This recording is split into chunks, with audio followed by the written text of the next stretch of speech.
இன்னும் விவரமா பார்க்கணும்னா மீகா புஸ்தகம் 7 அதிகாரம் 15 வசனத்தை ஒருத்தர் சத்தமா வாசிங்க. மீகா 7:15.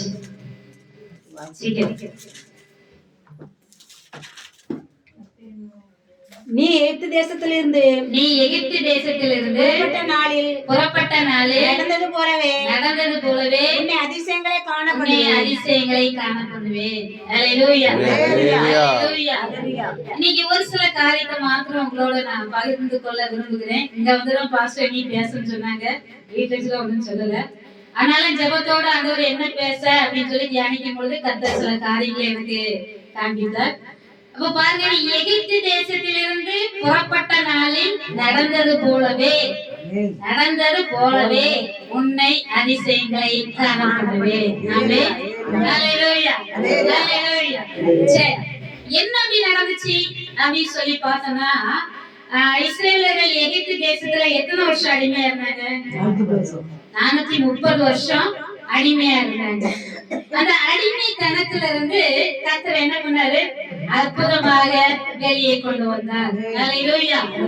அதுல ஒரு வசனத்தை வாசிக்க விரும்புகிறேன். யாத்ராகம புஸ்தகம் 12ஆம் அதிகாரம் 35 வசனத்தை கொஞ்சம் வாசிங்க. யாத்ராகமம் 12:35. கர்த்தர் ஜனங்களுக்கு எகிப்தியரின் கண்களில் தயை கிடைக்கும்படி செய்வதனால்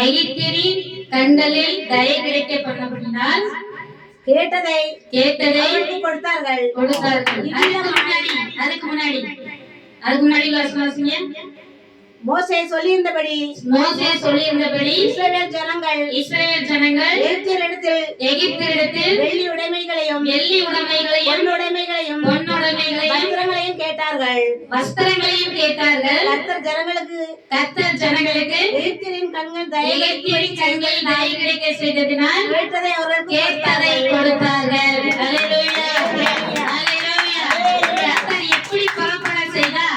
சாதாரண புறப்பட செய்யல, வெள்ளியோடும் பொன்னோடும் கர்த்தர் வெளியே புறப்பட்டு வர பண்ணினார்.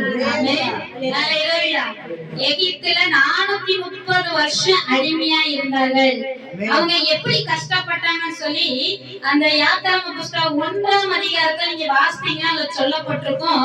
அவருடைய வாழ்க்கையை கசப்பாகிற அளவுக்கு பார்வோன் அவர்களை வேலை வாங்கினான். செங்கல் இருக்கிற வேலையினால அவர்களை ரொம்ப கஷ்டப்படுத்தினான்னு சொல்லி அந்த யாத்ராகம புஸ்தகத்துல பாத்தீங்கன்னா அதுல சொல்லப்பட்டிருக்கிறது. அப்ப அவங்க வாழ்க்கையை கசப்பாகிற அளவுக்கு பார்வோன் அவங்களை அடிமைப்படுத்தி இருந்தார். ஆனா இப்பொழுது கர்த்தர் அவர்களை என்ன பண்றாரு?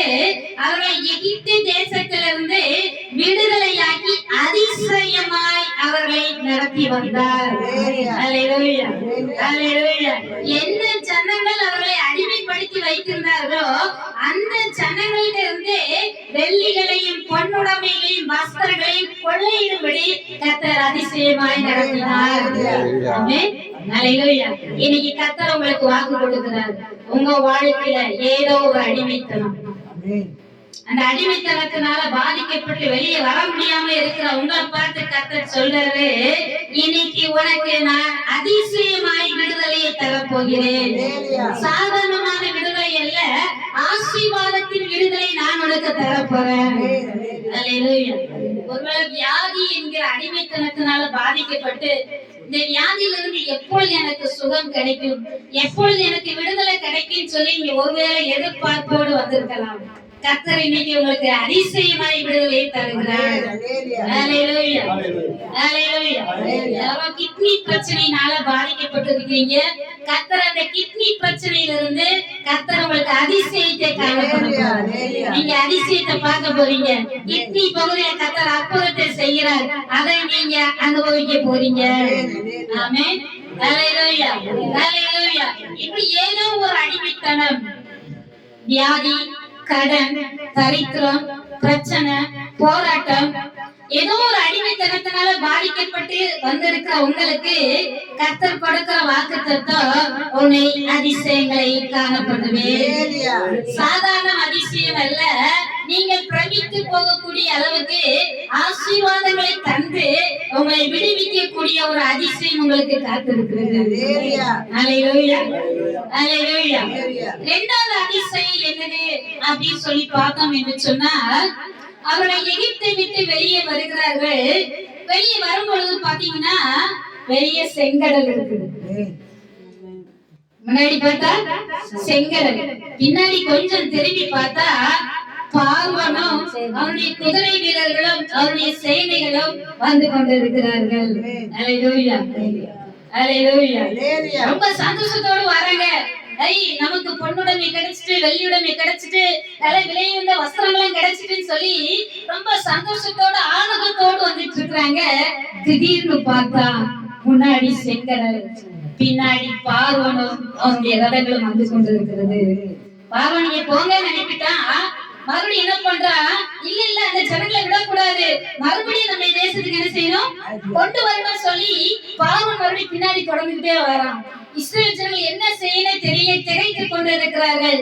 அப்பொழுது மோசே கர்த்தர்ட்ட கேட்கும்போது கர்த்தர் சொன்னார், கர்த்தர் உங்களுக்கு யுத்தம் பண்ணுவார், நீங்கள் சும்மா இருப்பீர்கள், இதை மட்டுமே சொல்லு ஜனங்கள்ட்ட. அல்லேலூயா, அல்லேலூயா. என்ன செய்ய ஏது செய்யணும் தெரியாம திகைத்து கொண்டிருக்கிறார்கள். அப்பொழுது கர்த்தர் சொல்றார், மோசே உங்ககிட்ட என்ன இருக்கு? தடி இருக்கு. அந்த தடிய அந்த கோலை நீ என்ன செய், அந்த செங்கடலுக்கு ஏற நீட்டு, அத அழகா உனக்கு வழி கொடுக்கும், நீங்க எல்லாரும் கடந்து அக்கறைக்கு போய்விடலாம். அல்லேலூயா, அல்லேலூயா. இது ஒரு அதிசயமான காரியம். மோசே உடனே அந்த கோலை செங்கடலுக்கு ஏற நீட்டினாரு. செங்கடல் அழகா வழி திறந்து கொடுத்தது. ஆமென். இஸ்ரவேல் ஜனங்கள் வெட்டாந்தரையில நடக்கிறது போல அந்த செங்கல் வழிய அழகாய் நடந்து போனார்கள். கர்த்தர் அதிசயத்தை காணப்பண்ணினார். இந்த அதிசயம் எங்கேயும் நடந்ததும் கிடையாது, எந்த புத்தகத்தில் எழுதப்பட்டதும் கிடையாது. இந்த அதிசயம் வேதத்துல மாத்திரமே குறிப்பிடப்பட்டிருக்கிறது.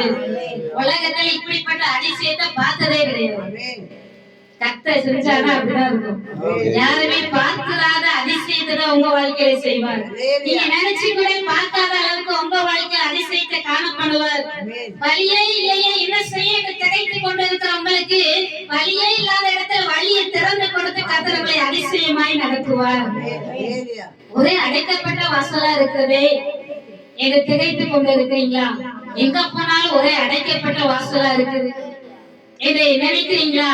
கர்த்தர் உங்களுக்கு அடைக்கப்பட்ட வாசல்ல ஒரு திறப்பை, ஒரு திறந்த வாசலை தந்து கர்த்தர் உங்களை அதிசயமாய் நடத்துவார். அல்லேலூயா, அல்லேலூயா, அல்லேலூயா. அந்த செங்கடல் வழியாய் கர்த்தர் அவர்களை அதிசயமாய் நடத்தி கொண்டு போனார். ஆமென். அதே போல உங்க வாழ்க்கையும் செய்வார். ஏதோ காரியத்துக்காக வழி கிடைக்கலையே, என்ன செய்யணும் தெரியலையே, எது செய்யணும் தெரியலையே, நானும் யார் யாராமோ பார்த்துட்டோம், நானும் என்னெல்லாமோ முயற்சி செஞ்சுட்டேன், நானும் எனக்கு தெரிஞ்ச அறிவுல என்னெல்லாமோ செஞ்சு பார்த்துட்டேன், ஆனா இந்த காரியம் ஒண்ணுமே நடக்கலையே, இதுக்கு ஒரு வழி கிடைக்காதா என்று சொல்லி திகைத்து கொண்டிருக்கிற கேள்விக்குறியோடு இருக்கிற உங்களை பார்த்து கர்த்தர் சொல்றார், அடைக்கப்பட்ட வாசல்கள் உங்களுக்காக திறக்கப்படுகிறது. அது அதிசயமாய் திறக்கப்படுகிறது. நீங்களே அதிசயப்படக்கூடிய அளவுக்கு, உங்கள் இருதயம் அதிசயப்பட்டு பூரிக்கக்கூடிய அளவுக்கு, உங்களை வேடிக்கை பார்த்த மற்ற ஜனங்கள் அதிசயப்பட்டு பூரிக்கக்கூடிய அளவுக்கு கர்த்தர் உங்களுக்கு ஒரு வழி வாசலை தந்து உங்களை ஆசீர்வதிக்க விரும்புகிறார். அல்லேலூயா, அல்லேலூயா, அல்லேலூயா. இந்த சங்கதிய ராகாப் கேட்டு கர்த்தரை தெய்வமாய் ஏற்றுக்கொண்டார்.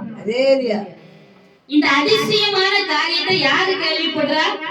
ராகாப் யாரு? அவள் ஒரு வேசி.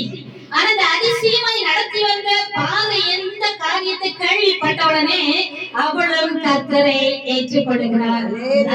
கர்த்தர் உங்களுக்கு செய்யக்கூடிய அதிசயமான காரியத்தை பார்த்து ரட்சிக்கப்படாதவங்க ரட்சிக்கப்பட போறாங்க. கர்த்தர் உங்களுக்கு செய்ய போகிற அதிசயமான காரியங்களை பார்த்து பாவத்தில் இருக்கிறவங்க மனம் திரும்ப போறாங்க. உங்க மூலமா உங்களுக்கு செய்யக்கூடிய அதிசயமான காரியத்தை பார்த்து ரட்சிக்கப்படாதவங்க ரட்சிக்கப்பட போறாங்க. அல்லேலூயா, அல்லேலூயா. கர்த்தர் உங்களுக்கு அதிசயத்தை காணப்படுவார். இன்னும் என்ன நடந்துச்சு தெரியுமா? இவங்களுக்கு பின்னாடி யார் வந்தா? பார்வனும் அவருடைய ரதங்களை வந்துச்சு. இவங்க என்ன நினைச்சாங்க, அந்த ஜனங்கள் மாதிரி நம்மளும் முடியலாம், அந்த செங்கல் வழியா போயிடலான்னு பார்த்தா அவர்கள் உள்ளே வருகிறார்கள், இஸ்ரவேல் ஜனங்கள் வெளியே போகிறார்கள்.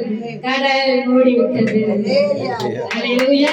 430 வருஷமாய் அடிமைப்படுத்தி கொண்டிருந்த அந்த பார்வோனின் கிரிகள் அன்றோடு முடிவுக்கு வந்தது. இன்று கண்ட எகிப்தியனை என்றைக்கும் காண மாட்டார். அல்லேலூயா.